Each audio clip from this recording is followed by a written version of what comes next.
All right, guys, so now we get to talk about how to use an essential oil. This is super awesome because a lot of people get the essential oils in their hands and then have no idea what to do with them. So this is something that is going to go really quickly into all the different ways that you can use an essential oil and how to do so safely. So I'm super excited. The first way is topically, and I think this is probably the way most people think of using essential oils is topically. So because of their molecular structure, essential oils are rapidly absorbed by the skin. So one of the ways that we use them that you'll hear people talk about a lot is VitaFlex points on the foot. This can be confusing. This also can sound a little strange to people who aren't aware of electrical pathways in your body and all kinds of stuff. So I'm going to show you a chart. So this is a VitaFlex chart. You can just Google VitaFlex foot chart on the internet and come up with charts like this. I also have one that looks like this. So basically, there are different points on your body that correspond to different organ systems in your body. So this is one way to use essential oils. This is my favorite way to use stinky oils because you can put socks on and you don't have to smell them anymore. Love it.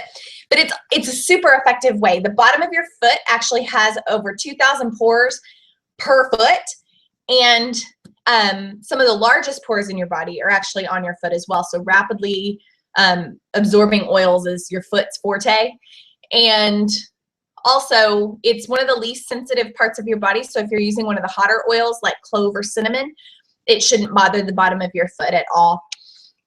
So applying oils to your feet is a great way to absorb the oils. You can also put oils directly on the issue. So if you're having some kind of issue on your hand, you would put the oils directly on your hand. That's an effective way for a lot of things.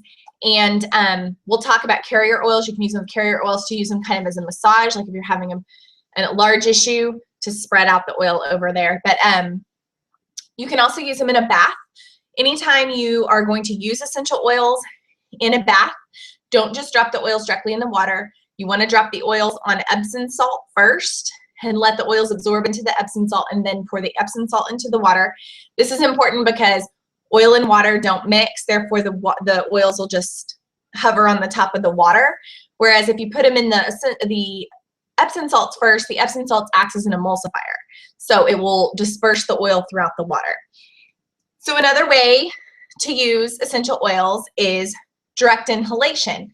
So fragrance is the substance of memories, and research shows that when inhaling the pure constituents in these oils, it can stimulate the olfactory receptors and activate regions of the brain's limbic system associated with memory, emotion, and state of mind. In less than a second, a scent has the power to activate a number of physical and emotional responses.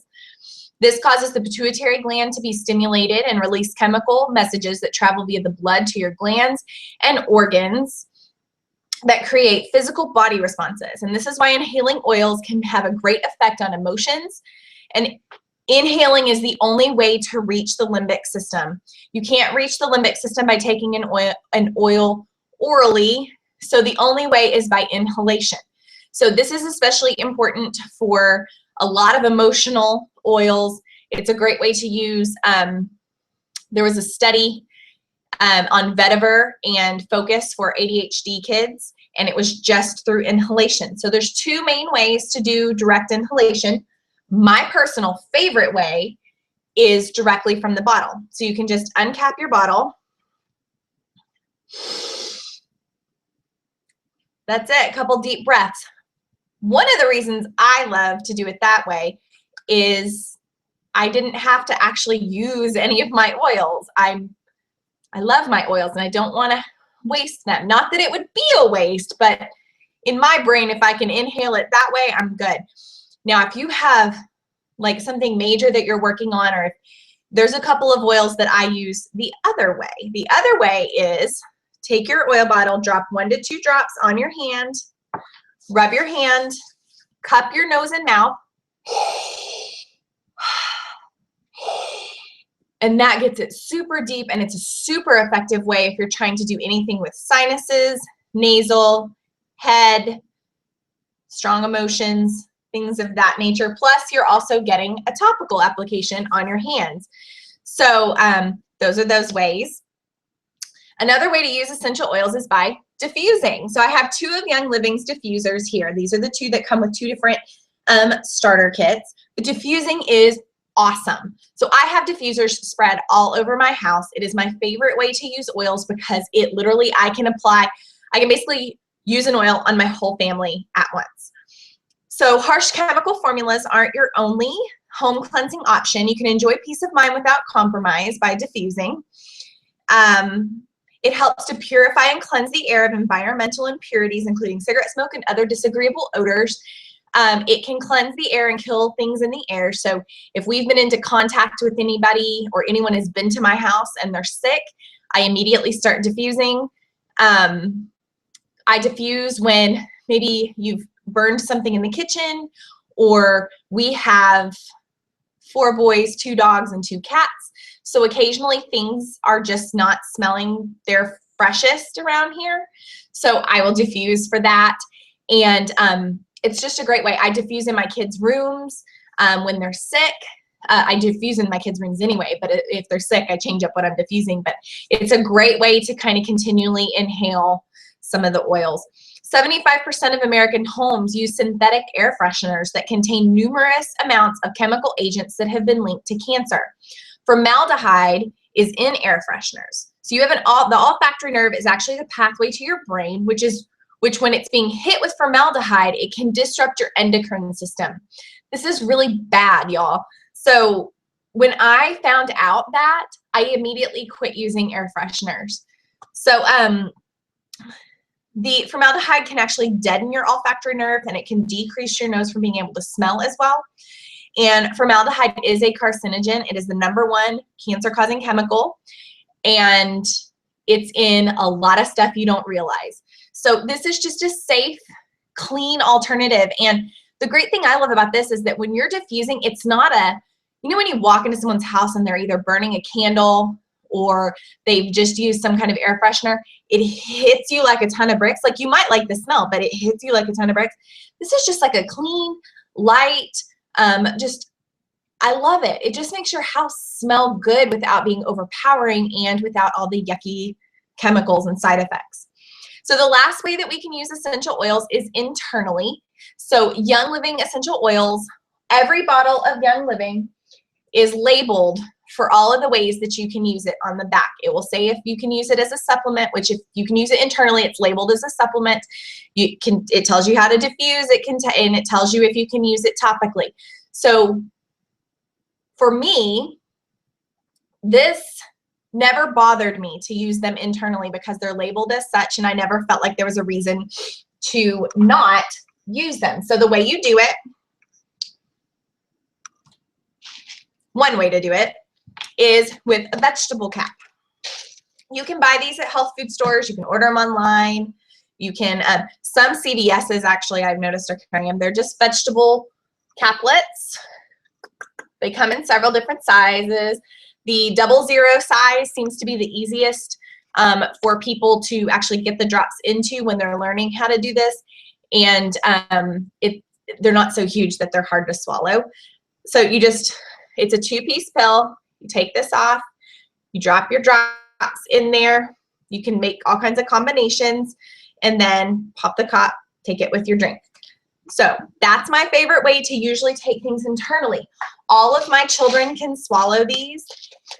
My 7-year-old doesn't like to. So for him, I either use the oils topically, or I will put them on a spoonful of honey and have them take them that way. You can also put them in water and just chug them down. You can put them in, let's see, water, tea, juice.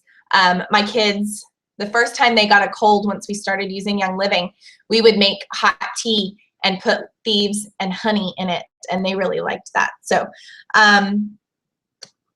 you can also cook with them and add them to your food. Just remember they're extremely potent. So 1 drop, taste before adding any more. Any of them that are safe to take internally will be labeled as such. And I will say the vast majority of them are safe to take internally.